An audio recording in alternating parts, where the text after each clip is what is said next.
Okay, here's a quick little video. Got jumper cables connected, positive, negative. And then I have the tool right here. And I'm jumpered, positive, negative. Making sure to keep those guys separate. Everything is disconnected, and so I don't know if you can see this, but you'll be able to see the light. When I hit the green wire, that means green, ground. When I hit the black and blue wire, nothing. When I hit the red and green wire, red. So positive. When I hit the purple wire, nothing. When I hit the red and blue wire, deep in there, red. Okay, so that's with the key out of the ignition and turned off.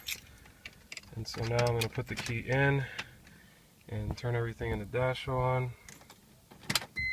You hear the beeps. When I turn to start, nothing.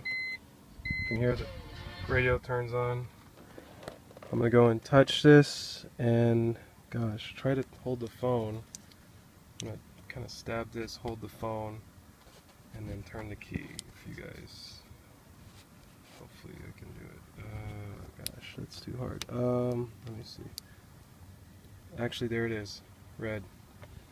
But let me turn the key into the start position, see if I can do this.